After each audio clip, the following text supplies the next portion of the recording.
تو آپ نے اپنی طلب میں شدت اور خلوص لے کے آئیں. آپ جہاں جائیں گے نا آپ کو ملے گا. آپ بزنس اچھا ایک واقعہ، ہاں میں ایک واقعہ اور ایک فکرہ بول رہا ہوں. آپ بزنس کرتے ہیں نا، جی جی آپ کے مختلف کلائنٹ ہوتی ہیں. جی آپ کسی سے 10 روپے کماتے ہیں، کسی سے 10 لاکھ کماتے ہیں، لیکن آپ کی نظر میں سارے گاہک ہوتے ہیں. جی جی ایسے ہی ہے نا. جی ٹھیک ہے. تو اگر آپ دنیاوی کمائی کے لیے کتنے لوگوں سے رابطہ کرتے ہیں، کچھ آپ کو ناپسند ہوتے ہیں، آپ ان سے بھی رابطہ کرتے ہیں. نہیں یار یہ تو آرڈر آ جائے گا اگر آپ بزنس کرتے ہیں تو. ٹھیک ہے. تو اگر آپ دنیاوی کمائی کے لیے اتنے جتن کرتے ہیں تو پھر روحانی کمائی کے لیے بھی کچھ کر لیں. اچھا ایک اور، میں جو آپ بڑا یعنی کہ میں عمرے پہ گیا تھا الحمدللہ. اور والد صاحب اور میرے بڑے بھائی والدہ بھی آئی 2014 میں. تو عجیب واقعہ ہوا کہ میری عمرے پہ جانے سے چند منٹ پہلے میری اپنے والد صاحب سے نہیں بلکہ بھائی سے لڑائی ہوئی، اور میں اسی وقت میں نکل گیا گھر سے، اور میں کہا میں نے عمرے پہ جانا ہی نہیں ہے. اور پھر یہ ہوا کہ میرے دوستوں کے مجھے فون آنے شروع ہو گئے. پھر ایک دوست ہے میرے، وہ بہت زیادہ ادھر تبلیغی جماعت میں بھی ہے. انہوں نے کہا یہ اللہ کا بلاوا ہے، بہت سختی آ جائے گی اگر تم نہیں جاؤ گے. میں آیا ہوں تو ابو میرا اور ابو کا نا ایک بہت ڈفرینٹ، مطلب ابو میرے بغیر ایک منٹ بھی نہیں رہ سکتے تھے. تو روئی جا رہے ہیں. والدہ کا بھائی بھی مجھ سے معافیاں یہ وہ، حالانکہ بڑا ہے بھائی میرا. تو میں بڑا شرمندہ ہوا اور بس نارمل طریقے سے ہم لوگ نکل گئے. اب میں نے کہا یار تھوڑا بہت والد صاحب سے بھی میرا ہو جاتا تھا، لیکن جتنا وہ اس لیے ہوتا تھا کہ پیار بہت تھا باپ بیٹے میں. اس کا بھی میں بتاتا ہوں. تو یہ بلکہ یہ بڑی ایک انجوائے والی بات ہے. تو ابو سے اتنا میرا وہ تھا کہ ہم جب طواف بھی کر رہے ہیں نا تو 7 چکر لگا لیے. میں ویل چیئر چلا رہا تھا ابو کی.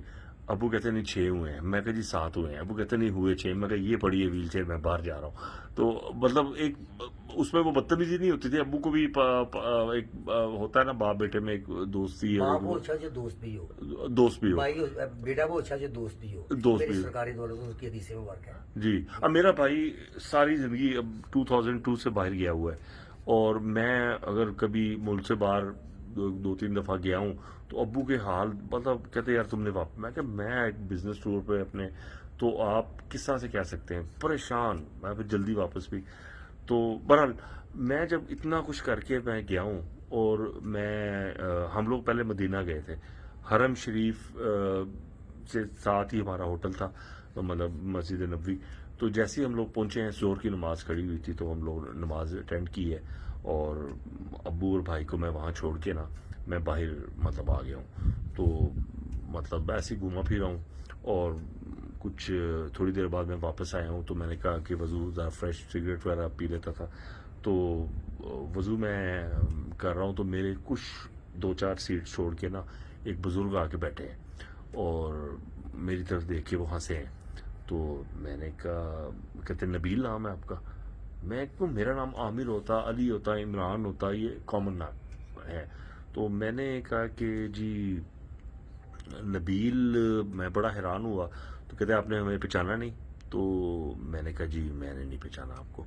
اس کے بعد میں بڑا پریشان. وضو جب کمپلیٹ کیا انہوں نے بھی تو میں ان کے پیچھے گیا ہوں تو کہتے غلط فہمی ہو گئی. تو یہ مجھے آج تک یہ چیز کی ایک بڑا اور بھی بالکل سچا واقعہ ہے. میں یہاں بیٹھا ہوں. آپ نے کیا کیا اس سے؟ کیا حاصل کیا؟ کچھ بھی نہیں بیٹا. میں نے ان کو دعا کا بولنا تھا لیکن انہوں نے کہا غلط فہمی. پھر انہوں نے میری بات نہیں سنی. پرابلم اس معاشرے کی یہ ہوئی ہے کہ ہم نے عبادات کا دائرہ محدود کر دیا ہوا ہے. اچھا حاصل سوری میں نے یہ کیا کہ اتنا کچھ ہونے کے باوجود بھی اللہ نے مجھے ویلکم کیا اپنے گھر میں. مطلب میں یہی پوچھنا چاہ رہا تھا. ٹھیک ہے. اللہ کسی کو دتکارتا نہیں ہے. وہ کہتا ہے کوئی 1 قدم میرے بھائی میں 70 قدم اس کی طرف آتا ہوں. میرا پروردگار اتنا غفور و رحیم ہے. تو میں جو بات کر رہا تھا نا کہ آپ نے ایک فکرہ بول رہا ہوں، اس کو ساری زندگی کے لیے پلے باندھ رہے ہیں. آپ کی تمام تر عبادات کی قبولیت کا دار و مدار آپ کی مخلوق کے ساتھ معاملات پہ ہے. اگر آپ کی مخلوق کے ساتھ معاملات اچھے ہیں الحمدللہ تو آپ کی عبادت قبول ہے. ورنہ آپ ساری رات نفل پڑھتے رہے، سارا دن یہ قرآن پڑھتے رہے۔ الحمدللہ مخلوق کے ساتھ میں معاملہ آپ کی بہت بات اچھے نہیں کر جی رہا، میں آپ کی بات نہیں کر رہا، میں جی۔ پورے معاشرے کو لے کے بات کر رہا ہوں بیٹا، جی پورے نہیں میں نے معاشرے اپنا کو۔ سوال کیا نا ہمیں اس لیے میں پتہ ہے ذاتی جواب دینے کا فائدہ کوئی نہیں۔ نہیں میں نے اس جو وقت آپ ذاتی بات سوال وہ کیا ہو تھا جو کہ سارے معاشرے کے لیے ایک نہیں میں نے اس وقت بات ذاتی ہوتی ہے۔ آپ سے یہ پوچھا نا کہ یہ واقعہ مجھے آج تک سمجھ نہیں ہے، اسے اتفاق میں سمجھوں یا کیا مطلب ایک میرا نہیں نام بیٹا بھی وہ بڑا اتفاق نہیں تھا، بس میں اتنا ہی کہوں گا وہ اتفاق نہیں تھا، وہ آپ کو جھنجھوڑنے کے لیے تھا،